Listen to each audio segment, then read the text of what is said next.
여러분 안녕하세요. 폴 크루그먼의 경제학 교과서를 아주 쉽고 재밌게 씹어 먹어보는 시간입니다. 저는 여러분의 경제학장 박사고요. 오늘 다뤄볼 내용은 크루그먼 교과서 제18장 빈곤, 불평등, 그리고 공공정책입니다. 와, 제목만 들어도 우리 사회의 가장 뜨거운 감자라는 게 팍팍 느껴지시죠? 사실 경제학에서 빼놓을 수 없는 아주 핵심적인 주제거든요. 자, 그럼 본격적으로 한번 파헤쳐볼까요? 오늘 우리가 함께 짚어볼 내용들입니다. 복지국가의 세 가지 논리부터 시작해서 빈곤의 진짜 얼굴, 경제적 불평등과 진위계수, 미국 불평등의 역사, 그리고 주요 사회보장 제도까지 쭉 한번 훑어볼 거니까요. 잘 따라와 주세요. 자, 첫 번째 주제입니다. 복지국가의 세 가지 논리. 여기서 우리는 아주 근본적인 질문 하나를 던져봐야 해요. 도대체 왜 정부가 굳이 나서서 우리 경제활동에 개입하고 부를 재분배하는 걸까요? 그냥 시장에 알아서 굴러가게 넣어두면 안 되는 걸까요?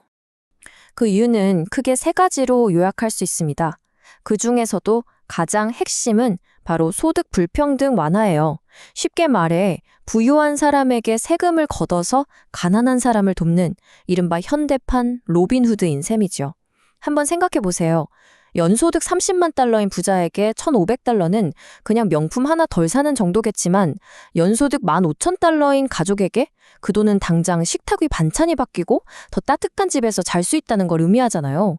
그러니까 부의 이전이 단순히 돈을 옮기는 걸 넘어서 훨씬 더 큰 사회적 가치를 만들어낸다는 겁니다.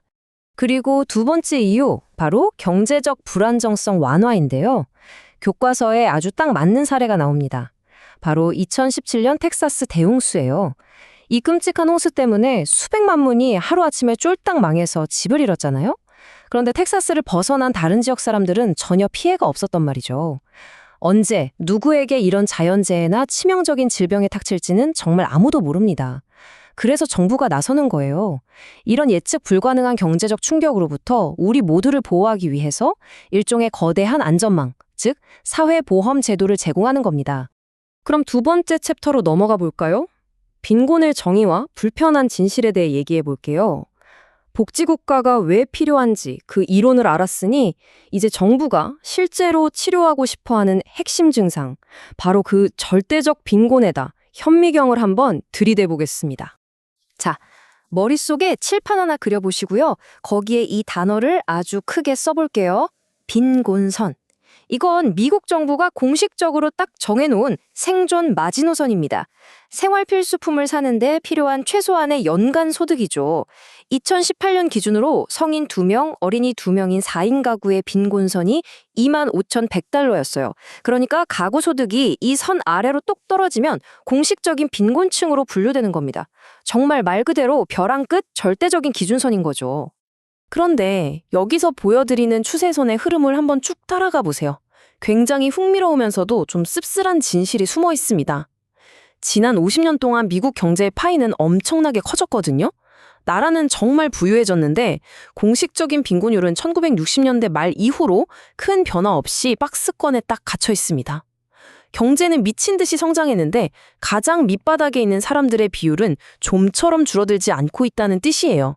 그럼 도대체 그 늪에 빠진 빈곤층은 누구일까요? 통계를 보면 아주 명확하게 특정 집단들이 보입니다. 남편 없이 여성 혼자 이끄는 싱글맘 가구의 빈곤율이 무려 24.9%에 달하고요. 아프리카계 미국인이 23%, 히스패닉계가 28%로 비중이 엄청나죠. 근데 여기서 진짜 주목해야 할 건 따로 있습니다. 바로 고용 상태예요. 이분들이 일을 안 하는 게 아닙니다. 대부분 소매업이나 서비스업에서 시간제로 일하는데 의료보험이나 유급휴가 같은 혜택은 전혀 못 받는 분들이에요. 아무리 뼈 빠지게 일해도 가난을 벗어나지 못하는 워킹푸어. 이게 바로 뼈아픈 미국의 현실인 겁니다. 세 번째 주제, 경제적 불평등과 진위계수입니다. 지금까지는 절대적인 빈곤을 봤다면 이제 상대적인 빈부격차로 시선을 돌려볼 텐데요. 여기서 우리가 통계의 함정에 빠지지 않으려면 꼭 짚고 넘어가야 할 아주 중요한 개념이 하나 있습니다. 바로 평균 가구 소득과 중간 가구 소득의 차이예요. 교과서에 아주 찰떡 같은 비유가 하나 나오거든요. 평범한 직장인 100명이 있는 방에 갑자기 실리콘밸리 억만장자가 문을 쾅 열고 들어왔다고 상상해 보세요. 방한 사람들의 소득을 전부 합쳐서 나눈 평균 소득은 순식간에 수십억 원으로 껑충 뛰겠죠. 하지만 101명을 소득 순으로 한 줄로 쭉 세워놓고 정중앙에 있는 사람의 소득, 즉 중간 소득을 보면 어떨까요? 사실상 거의 변동이 없을 겁니다.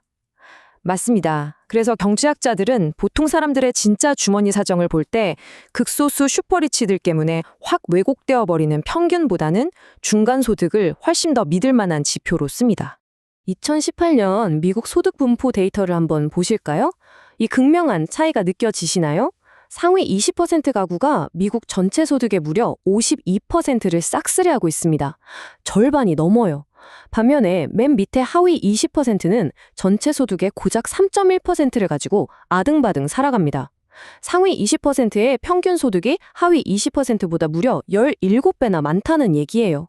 정말 입이 떡 벌어지는 격차죠? 이렇게 사회 전체의 소득이 얼마나 한쪽으로 쏠려 있는지를 깔끔하게 숫자로 보여주는 마법의 통계 도구가 있습니다. 바로 그 유명한 지니 계수죠. 이건 0에서 1 사이의 값을 가지는데요. 0은 모든 사람의 소득이 완벽하게 똑같은 평등 상태고요. 반대로 1은 단 한 사람이 모든 물을 독식해버린 완벽한 불평등을 뜻합니다. 그러니까 숫자가 1에 가까워질수록 이 사회 불평등이 정말 심각하구나 라고 이해하시면 됩니다. 지금 보여드리는 이 세계 지도를 보시면 미국의 위치가 확 눈에 띕니다. 미국 지니 계수가 대략 0.41 정도거든요. 평등하기로 소문난 북유럽 국가들이랑은 아예 색깔부터 다르죠. 사실 다른 선진국들이랑 쫙 비교해봐도 미국은 좀 유별나게 불평등 지수가 높습니다. 오히려 라틴 아메리카 국가들과 비슷한 수준의 색을 띠고 있으니까요. 자, 이 데이터는 오늘 강의에서 여러분이 무조건 기억하셔야 할 하이라이트입니다. 세금을 떼기 전과 후의 지니 계수를 비교한 건데요. 이게 바로 복지국가가 왜 존재해야 하는지를 확실하게 증명합니다. 스웨덴이나 독일 같은 곳을 보면 정부 개입 전후로 지니 계수가 확 떨어지면서 불평등이 극적으로 완화되는 게 보이죠? 그런데 미국은 어떨까요? 정부가 세금을 걷고 돈을 나눠준 후에도 그 줄어드는 폭이 다른 나라들에 비해 확실히 작습니다. 네 번째 주제, 미국 불평등의 역사적 추세입니다. 도대체 미국은 어쩌다가 이렇게 불평등이 걷잡을 수 없이 심해졌을까요? 이 퍼즐을 맞추려면 과거로 한번 돌아가 봐야 합니다. 100년이 넘는 시간 동안 상위 10%가 전체 소득의 얼마를 가져갔는지를 보여주는 흐름을 보세요. 전체적으로 큼지막한 U자 모양을 그리고 있죠. 1930년대부터 2차 세계대전 직후까지는 빈부격차가 확 줄어들었어요. 그래서 이 시기를 위대한 응축이라고 부릅니다. 그런데 1980년대를 기점으로 선이 갑자기 미친 듯이 치솟기 시작하죠. 중간층과 하위층은 제자리 걸음인데 상위층만 쑥쑥 올라간 겁니다. 우린 이 시기를 겉만 번지르르 하다는 뜻의 새로운 도금 시대, 즉 뉴 길딕 에이지라고 부릅니다. 그럼 1980년대 이후에 도대체 무슨 일이 있었길래 격차가 이렇게 벌어졌을까요? 경제학자들은 크게 세 가지 범인을 지목합니다. 첫째는 기술 진보예요. 컴퓨터나 인터넷 같은 기술이 고학력자들의 몸값은 천정부지로 높여놨는데 단순 노동은 기계가 싹 다 대체해버렸거든요. 둘째는 세계화. 값싼 해외 제품들이 쏟아져 들어오면서 국내 미숙련 노동자들의 일자리와 임금이 직격탄을 맞았죠. 그리고 셋째, 바로 슈퍼스타 경제의 등장입니다. IT, 금융, 엔터테인먼트 시장에서 상위 1%의 스타급 인재나 기업이 모든 부를 싹쓸이해버리는 승자 독식 구조가 만들어진 겁니다. 드디어 마지막 5번째 파트입니다. 주요 사회보장 제도의 이해. 자, 지금까지 병의 증상과 원인을 짚어봤으니까 이제 처방전에 써봐야겠죠? 미국 정부가 이 빈곤과 불평등이라는 바이러스와 싸우기 위해 실제로 어떤 정책들을 쓰고 있는지 한번 뜯어보겠습니다. 제가 여러분 머릿속에 쏙쏙 박히도록 복잡한 제도를 깔끔한 2곱하기2 매트릭스로 정리해왔습니다. 복지제도는 크게 두 가지 기준만 기억하시면 돼요. 첫째, 재산을 깐깐하게 따져서 가난한 사람만 돕는 자산조 사형이냐 아니면 자산 상관없이 조건만 맞으면 다 주는 비자산조 사형이냐. 둘째, 현찰이나 수표를 직접 꽂아주는 현금 보조냐 아니면 먹을 거나 병원 진료권 자체를 주는 현물 보조냐. 이렇게 딱 나누는 겁니다. 아주 직관적이죠? 그중에서 가장 대표적인 게 바로 이 사진에 나오는 스냅입니다. 영화나 미드에서 푸드 스탬프라고 부르는 거 한 번쯤 들어보셨을 거예요.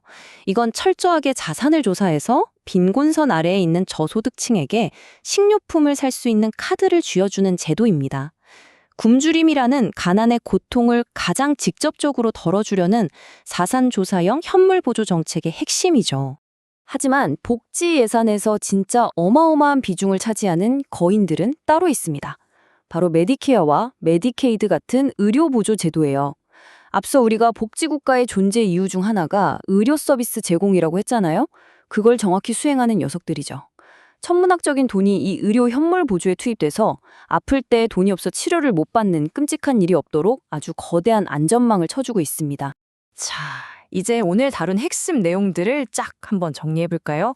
첫째, 복지국가는 부자들의 돈을 세금으로 걷어 가난한 사람들에게 재분배함으로써 빈곤과 경제적 불안을 막아주는 안전판 역할을 합니다. 둘째, 데이터가 명확히 말해주듯 미국의 진위 수는 선진국 중에서도 꽤나 높은 편이고 특히 1980년대 이후로 계속 나빠지고 있죠. 셋째, 이 골치 아픈 문제를 풀기 위해 정부는 현금과 현물, 자산조사와 비자산조사 제도를 이리저리 섞어서 아주 정교하고 복잡한 정책 믹스를 쓰고 있다는 겁니다. 오늘 해설을 마무리하면서 이 영상을 보시는 여러분께 묵직한 질문 하나를 던져보고 싶습니다. 현대의 미친 듯한 기술 발전과 쉴 새 없이 돌아가는 세계화가 만들어낸 이 엄청난 불평등의 파도를 과연 20세기에 만들어진 지금의 복지제도가 온전히 막아낼 수 있을까요? 낡은 처방전으로 완전히 새로운 형태의 불평등을 고칠 수 있을지 오늘 우리가 함께 살펴본 지표들을 떠올리면서 한 번쯤 깊게 고민해 보셨으면 좋겠습니다. 자, 경제학장 박사와 함께한 오늘의 시간은 여기까지입니다. 언제나 날카로운 시선으로 세상을 바라보시길 바라면서 다음 시간에 뵙겠습니다.